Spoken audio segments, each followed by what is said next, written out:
Have you ever woken up and found yourself standing in another room? Maybe you were eating a midnight snack or rum family style, as the name implies. People who sleepwalk get out of bed and perform various activities while they're asleep. Like sometimes they eat, other times they walk, and in some instances, they can drive or use sharp objects. Whatever they do, sleepwalkers don't remember it the next day. You might have been sitting in your bed one moment, then poof, you're in the kitchen without any memory of getting there. This is why sleepwalkers can carry out simple tasks like walking or eating, but this partial awakening doesn't last long. Scientists don't know for sure, but they have a few theories. One idea is that sleepwalking is an extension of dreaming. After all, both occur during REM sleep. Others get out of bed and walk around the house. Some rearrange objects, while others try to leave the house or drive a car. In some cases, sleepwalkers use sharp objects or eat potentially poisonous substances. Another theory is that sleepwalking is linked to sleep apnea, a condition in which a person's breathing repeatedly stops and starts during sleep.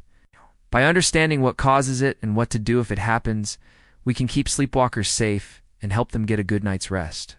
People with sleep apnea are more likely to sleepwalk than those without the condition. Finally, there's the genetics hypothesis. Do you think you'll be able to sleep tonight? Well, if you enjoyed this video and want to learn more about the science of sleep, check out the recommended videos. And remember, you can always ask us to make a video on any topic you'd like. Just hit us up in the comments. Studies have found that sleepwalking tends to run in families, suggesting that genetics play a role. As the delta waves continue to increase in strength, the cortex goes back to sleep. That S because the part of the brain that controls movement and the part that controls sleep are not fully connected until a person is 12 or older.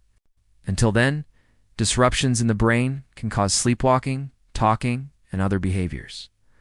Lock doors and windows, remove heavy furniture or sharp objects, keep potentially poisonous substances out of reach, and don't let children sleep on bunk beds.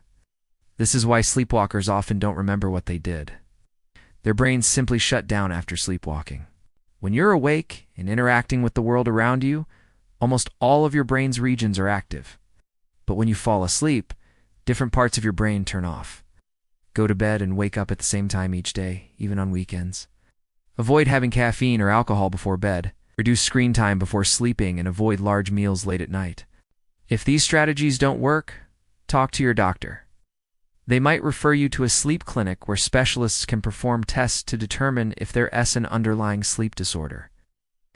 Certain areas become active again during sleepwalking, allowing you to get up, walk around, and even perform simple tasks. Chances are you were sleepwalking. Other areas, such as the hypothalamus, also become inactive. The hypothalamus is involved in regulating body temperature, hunger, and thirst, among other functions. In sleepwalkers, the hypothalamus is unable to turn off these essential functions. This is why sleepwalkers can get out of bed and move around, but they can't remember doing it the next day. Sleepwalking, also known as somnambulism, is a sleep disorder that occurs during deep sleep, usually in the first third of the night. While sleeping, your brain produces slower and larger electrical waves called delta waves. These waves originate in the thalamus, a region deep within the brain. When the thalamus is active, it sends signals to the cortex that looks like this. When the thalamus is inactive, the cortex quiets down. During deep sleep, delta waves start to take over, slowing down the brain's electrical activity.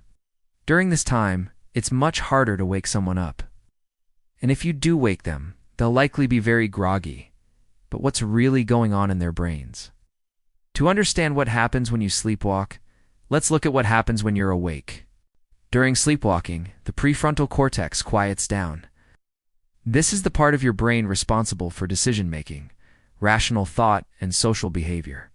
The reason certain parts of the brain are active, while others are not, has to do with the brain's electrical activity. In sleepwalkers, something unusual happens. A part of the brain called the basal forebrain starts sending signals to the cortex, which makes the cortex partially awake. Ow. So what causes this strange behavior? That said, we know that sleepwalking is more common in children than adults.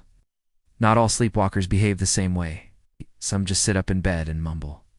When sleepwalking does occur, it's important to make sure your home is safe. If you're concerned about sleepwalking, try to improve your sleep hygiene. Sleepwalking is a fascinating sleep disorder that can occur in both children and adults.